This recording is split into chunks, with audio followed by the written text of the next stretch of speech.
प्रेम जी, जो बात अभी देवेंद्र की आप अभी सुन रहे थे, नीतीश जो पटना से बता रहे हैं, आपकी पार्टी का ऑफिशियल स्टैंड अभी क्या है बिहार की परिस्थिति पर?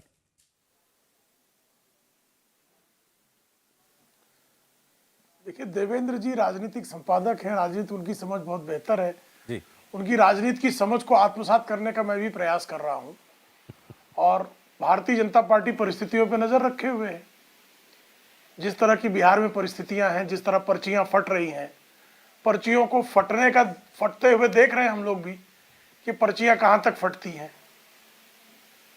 नहीं, आप केवल किनारे खड़े होकर देख रहे हैं, इसमें कोई भूमिका आपकी नहीं है।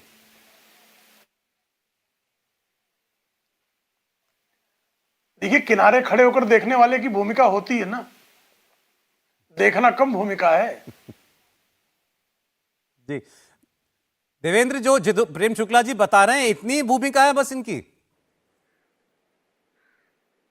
निश्चित तौर पे राष्ट्रीय प्रवक्ता के तौर पे प्रेम शुक्ला जी इतना ही अभी बोल सकते हैं ना सौरभ। वो कैसे ही आगे बढ़ के बोल दें। और जैसा कि पहले भी हम लोगों ने बातचीत की है कि जब भी कोई व्यक्ति प्रवक्ता होता है तो बहुत मर्यादित उसमें शब्दों का इस्तेमाल करना होता है कि पार्टी जब तक आपको ये कमांड ना दे दे कि आप खुल के बोले, तब तक नहीं बोलना होता है। अदरवाइज प्रेम शुक्ला जी की राजनीतिक समझ इतनी है सौरभ, मुझे लगता है कि देश में बहुत कम लोग ऐसे होंगे इस उम्र में जिनकी राजनीतिक समझ इतनी परिपक्व होगी। किसी भी स्टेट के बारे में बात करें आप, वो आपको बहुत डिटेल बताएंगे, बहुत इतिहास भी बताते हैं, वर्तमान भी बताएंगे। ऐसे में बिहार का भविष्य उनको ना पता होगा, ये कैसे संभव है? दूसरी चीज अगर आप देखें तो इसमें बीजेपी का अपना स्टैंड अगर आप देखें तो सौरभ, वाकई पिछली बार जब नीतीश कुमार छोड़ के गए थे उसमें भी बीजेपी का कोई रोल नहीं था। ऐसा कुछ भी नहीं हो रहा था जिसके चलते नीतीश कुमार बीजेपी से अलग हुए। जितने आरोप लगाए गए थे उसका कोई मतलब नहीं था नीतीश कुमार की तरफ से जो भी आरोप लगा। और अब जब नीतीश कुमार दोबारा वापस आ रहे हैं बीजेपी में, तो बीजेपी तब अब भी वही खड़ी है जहां पे तब खड़ी थी। और उस लिहाज से आप समझ सकते हैं कि इन लोगों के बीजेपी के स्टैंड में जो गंभीरता आपको दिख रही है, जो धैर्य दिख रहा है, उसके पीछे वजह क्या है? नहीं, इतना तो अंतर आ गया स्टैंड में प्रेम जी आपकी पार्टी के।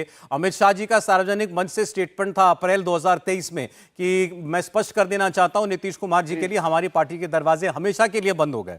आज सुशील मोदी कह रहे हैं दरवाजे हमेशा के लिए कभी बंद ही नहीं होते। जी, देखिए, मैं जितना वास्तु शास्त्र के बारे में जो थोड़ी मेरी समझ है कि दरवाजा तो आने जाने के लिए ही होता है। जब दीवार खिंच जाती है तो आदमी को कूद कर आना पड़ता है।